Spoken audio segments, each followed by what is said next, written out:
Baby Television Uganda webale kubanga otambulira munaffe. Of course ena gy'osinzira okubanga otugoberera nsonga ku nsonga nga bulijjo.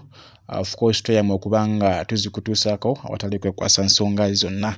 Olunaku lwabadde lwajjo Honorable Joel Ssenyonyi yavuddeyo n'ategeeza eggwanga mu lukuŋŋaana lwa bannamawulire olwabadde wali mu ofiisi ye ey'obwalidde of opposition nga we yategeezezza nga Speaker Anitah Among we baamuteze oba we baamuteeredde ssente ku akawunti ye ezitalina byakola, era nga yavuddeyo olunaku olw'ejjo n'atunnyonnyola omusimbi guno engeri gye gwazze ku akawunti ye nga tannagusabako ate nga tewali kyalina gukozesa okusinziira ku mirimu gy'addukanya nga leader of opposition.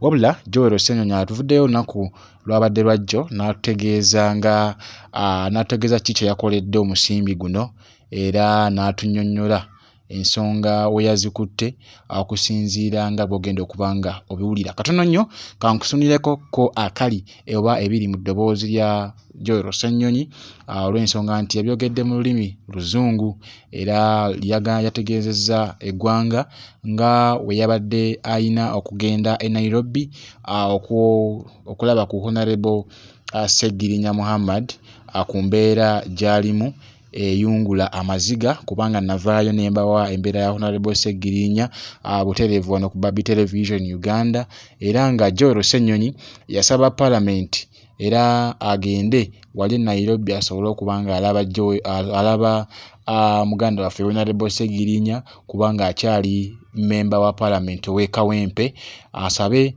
akasente akatonotono asobole okuba nga agenda okumulabako wali e Nairobi. Butereevu esente zaamuweebwa era bw'atyo n'agenda okuba nga alaba ku Honorable Sseggirinya. Okusinziira ku Joel Ssenyonyi ategeezezza nti yamalayo olunaku lwali lumu, naye ekyasinga okumwewuunyisa ye Speaker Anitah Among ng'akwatagana n'akakiiko ak'ebyenfuna oba ak'ebyensimbi bya Parliament ne bamuteerako ssente za nnaku 5.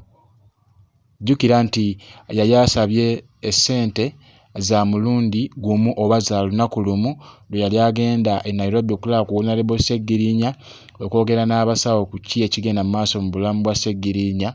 Wabula bano akatego ke baamutega kaali ka kumuwa ssente za nnaku 5 ate nga yali abasabye ssente zaali za lunaku lumu.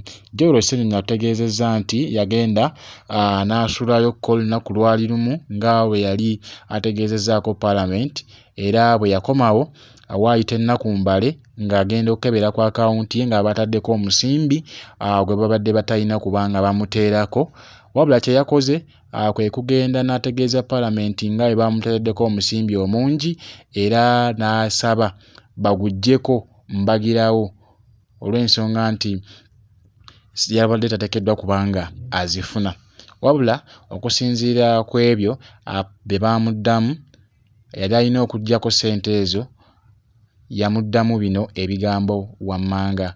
Yamutegeeza nga ezo ssente wagira ng'azireka zibeere ku akawunti ye asobole okuba nga afuna omusaala, then ezo z'agamba ezirimu excess ze baamuwadde ezayiseemu mu ezo ze babadde bateekeddwa okumuwa mbu bajja zisala ku musaala gwe ogw'omwezi guno. Joel Ssenyonyi ky'atakkiriza era kye yakoze kwe kugenda n'aggyayo ssente ezo mu bbanka n'aziteeka ku akawunti eya akakiiko ka Parliament akakwasaganya ebyensimbi, bw'atyo n'atulaga ne risiiti era risiiti yeeyo yennyini gy'olaba akutte yagiraze bulungi nnyo ab'amawulire, era nga ng'omukulembeze alina obuvunaanyizibwa era ng'omukulembeze w'abantu alina okuba nga takkiriza nate kuweebwa ssente za muwi wa musolo mu ngeri ey'ekimpatiira, bw'etyo nga bo bwe babeera beegabira ssente eyo mu nkukutu. Essente ezo ezandikozeseddwa okuba nga ziyamba bannayuganda, ate jjukira bazikuŋŋaanya mu bbo ng'omusolo ku bintu eby'enjawulo ebikozesebwa mu bulamu obwa bulijjo, era nga Joel Ssenyonyi akitinze machuwali ng'omukulembeze w'ekyokulabirako n'akwata omusimbi guno n'aguzzaayo. Kino ne kikulaga ki? ti weewaawo Mpuuga akyagaanidde ddala okuzzaayo omusimbi weewaawo tekyalobedde Honorable Joel Ssenyonyi butazzaayo omusimbi guno olw'ensonga ntayagala faananako nga Mpuuga atalumirirwa bantu ba ggwanga ate ng'afuna omusaala ng'ayina n'ebyobugagga bye ng'omuntu. Okusinziira ku Joel Ssenyonyi yategeezezza nti kino kibe ekyokulabirako eri ababaka bonna naddala abali ku ludda oluvuganya gavumenti nti newabeera bataddeko ssente ku akawunti yo nga tozirinaako mayitire kubanga okusinziira ku mawulire ge nafuna ku Honorable Sseggirinya yavaayo n'ategeeza eggwanga nga bwe yasanga obukadde bw'ensimbi za Uganda 200 ku akawunti era nga okusinziira ku Sseggirinya yatutegeeza nga bw'ataamanya mayitire ga ssente zino na wa gye zaavudde wabula teyazizzaayo eyo gye yali asuubira okuba nga gye zaavudde yazikwata bukwasi n'aziwa abantu b'e Kawempe nga kw'ossa n'okkolako eryo eddwaliro yewankubadde ng'essaawa zino lyasaanawo era nga baasigazaako ambulensi yokka yeekola naye nayo embeera gy'erimu eraliikiriza. Oboolyawo nga bannankyukakyuka tulowooza kyekimu oboolyawo ku byaleetera Honorable Sseggirinya obuzibu olw'ensonga nti baali balowooza ensimbi ezo baazimuwa okubaako byatuukiriza naddala okumenya oba okulwanyisa enteekateeka ezigenda mu maaso mu kibiina ky'avaamu wabula ate n'azikozesaamu ate bulala oba okuyamba abantu b'e Kawempe. Oboolyawo ensonga emu ku ezo eziyinza okuba nga ze zimubonyabonya essaawa zino era nga bingi bikyagendera ddala mu maaso mu Parliament. Honorable Joel Ssenyonyi ayogedde bingi nnyo. That I'll go for one night. I'll be there for one night and return to take care of other responsibilities that I do have. So I did go, came back, gave a report, interacted with the doctors, gave a report to Parliament about the progress of this member and so on. A couple of days later, I saw a reflection on my account of money.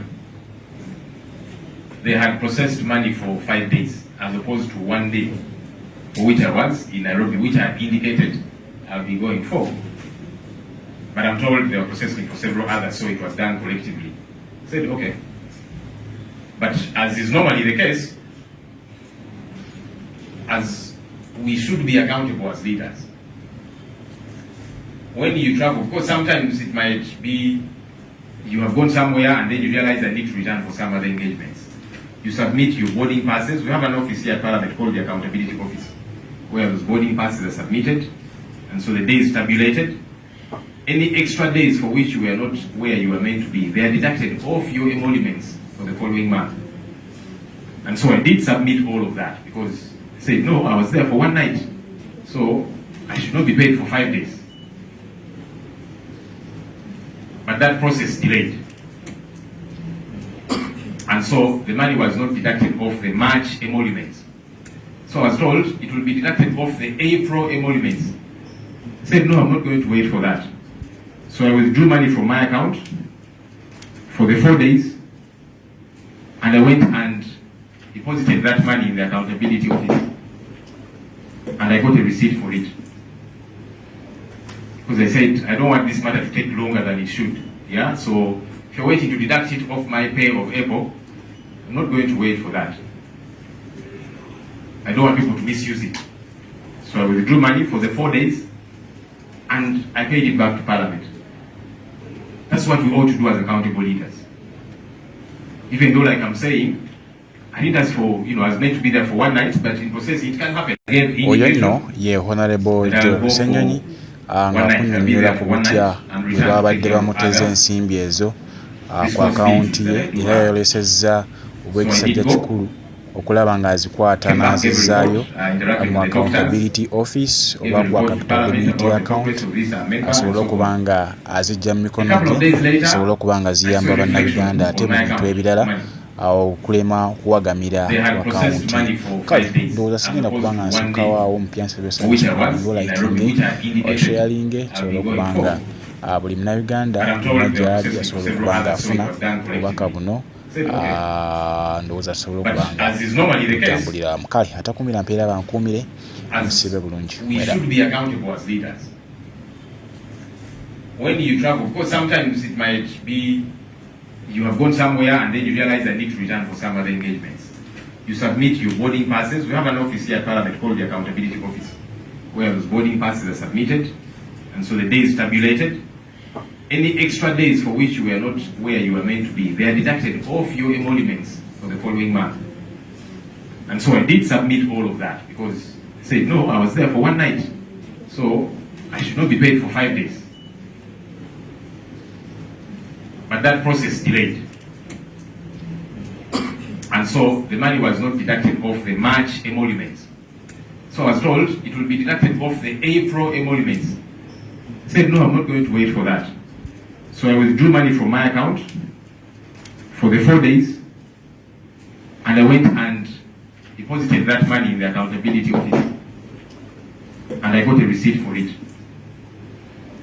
Because I said, I don't want this matter to take longer than it should. Yeah, so if you're waiting to deduct it off my pay of April, I'm not going to wait for that. I don't want people to misuse it. So I withdrew money for the 4 days, and I paid it back to Parliament. That's what we ought to do as accountable leaders.